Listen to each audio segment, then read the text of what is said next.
Of course, man. It's been a pretty eventful 5 days, hasn't it? Sure has been. Let's start with Friday and the Sandberg exit. And just now yesterday, you heard Middleton, you heard Pat Gillick. They had a chance to kind of regroup because on Friday, they looked like a deer in the headlights. They looked like they saw a ghost when that happened. A couple days later now, dust is settled. What do you make of the Sandberg stepping down? Well, I mean, it was obviously a shock to the system for everybody. I do agree with you that both Ruben Amaro and Pat Gillick looked like they saw a ghost last Friday. And on Monday, John Middleton and Andy MacPhail reacted to it, both saying that they were disappointed by the news. Sandberg clearly did it because there were looming changes coming above him and below him.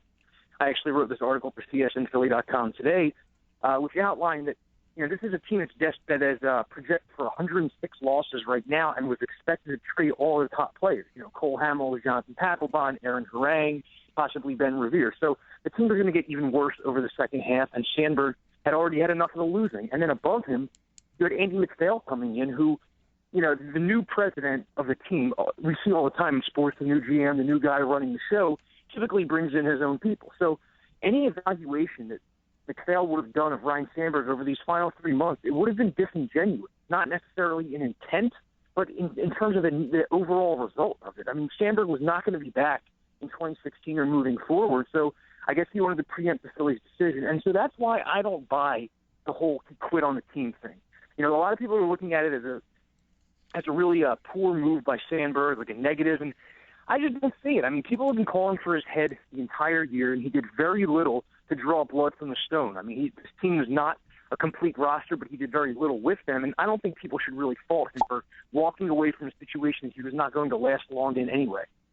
Corey, a couple of things on number one. Let's first take a look at what's next with the managerial role. They said Pete Mackinnon through the weekend. Now it's the next 4 games they're going to make an announcement. Do you hire a new manager at this stage? Do you bring in a second interim manager? What is the next week going to tell us about the Phillies manager position? Well, Pete Mackinnon is going to manage for the rest of this homestand, which ends Thursday against the Milwaukee Brewers. So the next 3 games, he'll be the interim manager. The Phillies are not going to hire a long-term manager this summer. Pat Gillick said that yesterday to reporters right after the press conference ended. A few of us went over to Gillick, some went to Middleton, some went to MacPhail, and Gillick said that the long-term decision this summer, because that'll be Andy MacPhail's decision, and Andy MacPhail is not going to be the ultimate decision-maker the final 3 months of 2015. If we see a new interim manager, I think it would just be a switch from Mackinnon to Juan Samuel if the Phillies decide to do anything. I think that Samuel might be the better choice given the amount of Hispanic players that are on the Phillies roster, and like Mackinnon, Samuel has previous experience being an interim manager. But really, at the end of the day, I don't see what the difference is. I mean, it's not like either man is going to lead the Phillies to any more success than they were going to have otherwise during the second half. So if it is Mackinnon the rest of the year, then that's just the way it's going to be. And I don't think any manager really can step in and help this team in the short term. Right. I mean, to me, it's like, all right, you got Pete doing it now. Why not just say, Pete, we'd like you to do this to the end of the year? Why would you give it to another guy in the dugout? Yeah, it would serve very little purpose. And that's why I'm kind of confused why the Phillies haven't just come out and say, yeah, Pete's our guy. Gillick said that to expect an announcement later this week. I would assume that would be, Thursday evening, maybe Friday, for one of those 3:30 Friday announcements to try to miss the news cycle. But yeah, I don't see what the point would be just switching hats within the Phillies dugout already. Corey, obviously the analytics sabermetric term was thrown out a lot yesterday, and Andy MacPhail, 3 years out of the game, wasn't a big proponent of it in the past. Do you wonder if, this guy's got a great resume, he's got a lot of success, but do you wonder if in 2015 he's the right guy to change the image of this organization?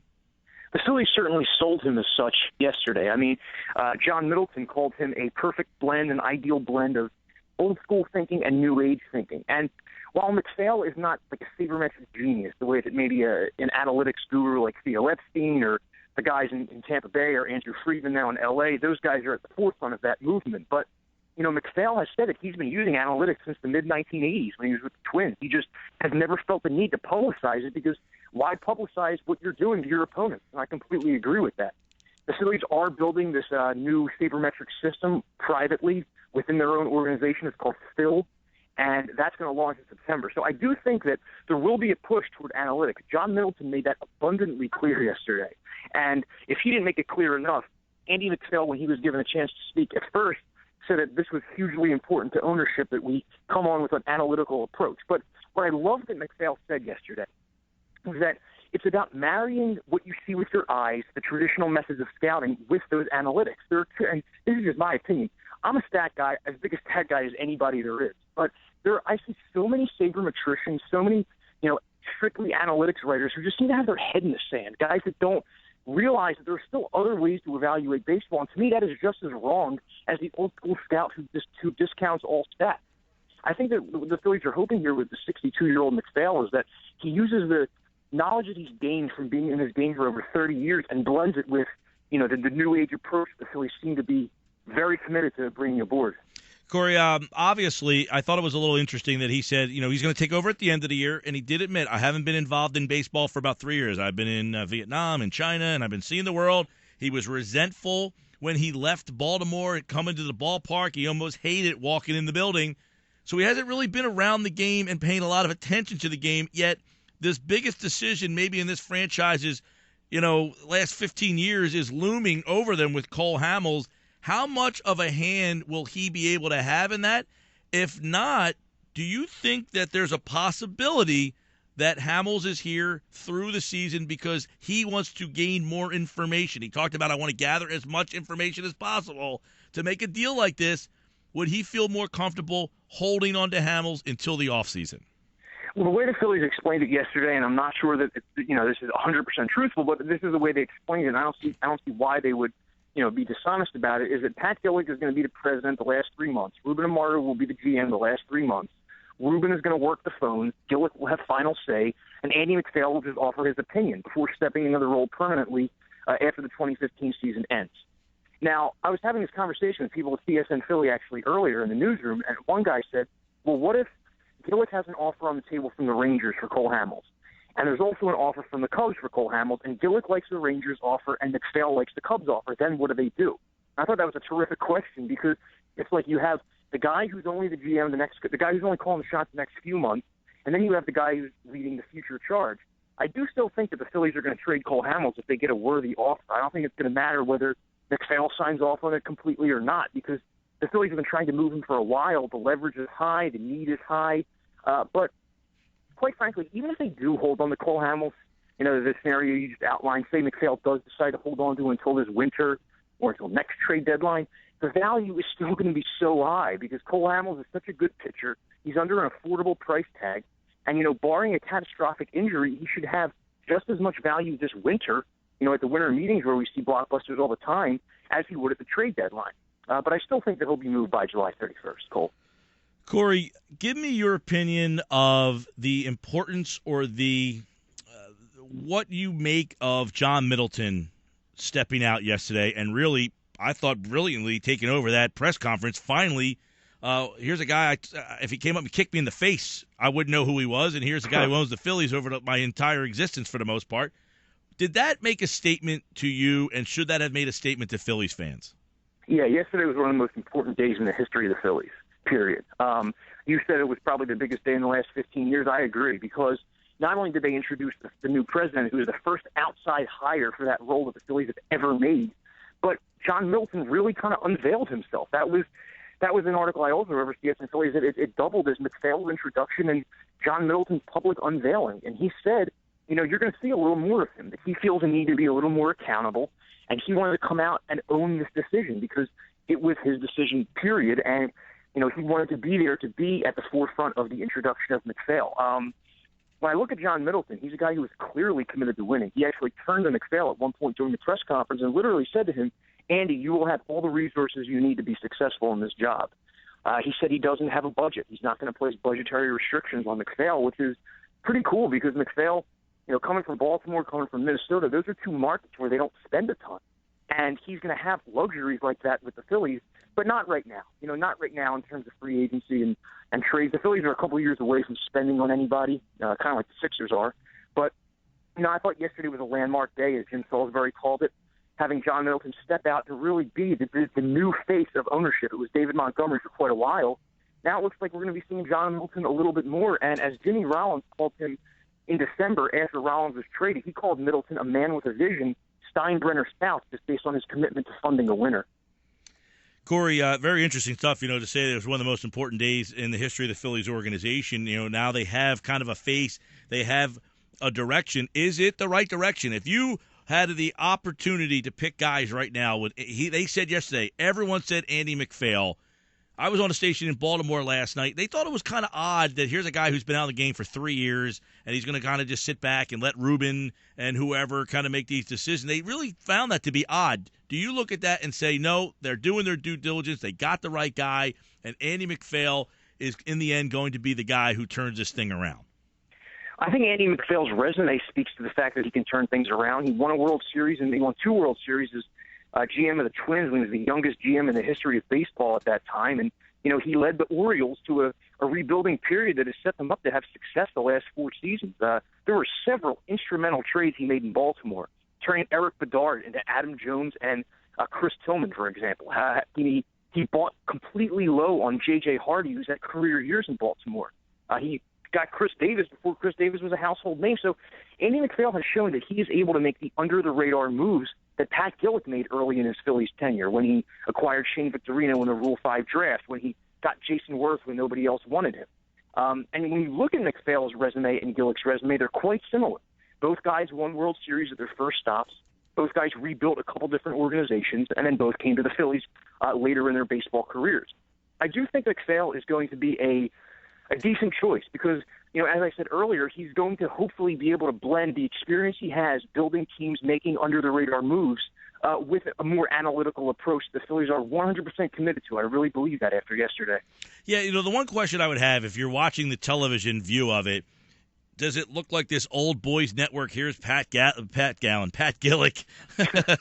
Here's Pat. He certainly doesn't look like an old guy yet. Pat Gillick up there, bags under his eyes. Here's a guy in his 70s, and his right-hand man is sitting next to him, and he's a guy in his 60s, and they're talking about the new direction of this team. Is it the old boys network, or to me, I look at it, I'm not discounting MacPhail. His resume speaks for himself, but you wonder, man, it just had this feeling of this old boys network, like, hey, I knew him, I feel comfortable with him, so I'm going to go with him, instead of, did they go out and say, you know what, we're going to find a young guy, and as you mentioned, that blends the analytics and blends in this new brand of baseball? Because you and I have had conversations before. You know me. I'm always about getting these younger guys up here, and I know the rules of baseball sometimes get in the way of that, but I wonder if you're going to see a similar journey here with MacPhail, this old boys feeling. No, I get that. I get what you're saying. I mean, Gillick's 78 and MacPhail's 62. And when Gillick came here, he was kind of similar to the age that MacPhail is at now. But, that's why I think that you're going to see a younger general manager. That's the thing that, we haven't talked about yet, is that the Phillies are probably also going to appoint a new general manager this winter. And one name that I saw floated around was Brady Anderson, who's an assistant GM right now with the Baltimore Orioles. He's certainly a young guy. So, I could see the Phillies going for an experienced manager moving forward, but going for a younger, progressive GM who's able to fulfill the goals that Andy MacPhail and the ownership has set about. But I definitely know what you're saying, the feeling of an old boys network. But you got to also appreciate the fact that it's the first time, again, in history, the Phillies have hired an outside guy to such a large role like this. So, that was good to see. And I think until we know who the manager and GM are, look, if the manager is a 55-year-old guy or a guy who's been a baseball lifer and the GM is a yes man, then yes, okay, it's probably more of the same. It's an old boys network. But there are some older guys who are creative. I mean, Stan Kasten, for example, who was part of the Dodgers, the group that bought the Dodgers. He's kind of running the show a little bit in L.A. He's made some good decisions. Or John Hart down in Atlanta. He's made some progressive decisions for a rebuild, and he's been around forever. So, old dogs can learn new tricks every once in a while. No doubt, Corey Seidman. Was Brady Anderson the guy who hit 50 bombs and never came close to that again? That Brady Anderson? That Brady Anderson, yep. Oh, interesting. All right. Does he still carry those 90210 sideburns? I'm not sure. He might have shaved them. All right, Corey. Obviously, as you said, very important day. I wonder, what is the next step for this team? Do they hold kind of steady with the manager situation? Do they focus on the trade? They got so many different things that they got to kind of put in focus right now. What is their next step from yesterday? What is next? They got the manager step down. They hired a new team president. What is next for this team? Well, I think the immediate step this week is figuring out who is going to be the interim manager for the rest of 2015. That's the immediate future. But after that, tomorrow is July 1st, and 4 weeks from now is the trade deadline. So that's the next step after that. And look, even with MacPhail now aboard and the fact that there might be questions about who's ultimately calling the shots, the Phillies cannot and will not have another trade deadline like they did in 2014, where everybody was rumored to be on the block and nobody was moved.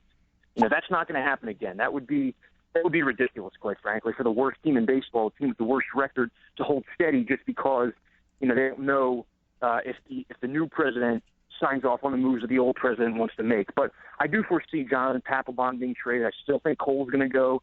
I think Ben Revere is going to be traded as well because Ben Revere is hitting like crazy lately, and there are some AL West teams that could really use him. All right, Corey Seidman, CSN Philly. As always, we appreciate the time, as it has been a wild couple of days for the Phillies. For a team that is the worst team in baseball, they sure have a whole heck of a lot of stories surrounding this team. Thanks so much, Corey. Of course, Mike.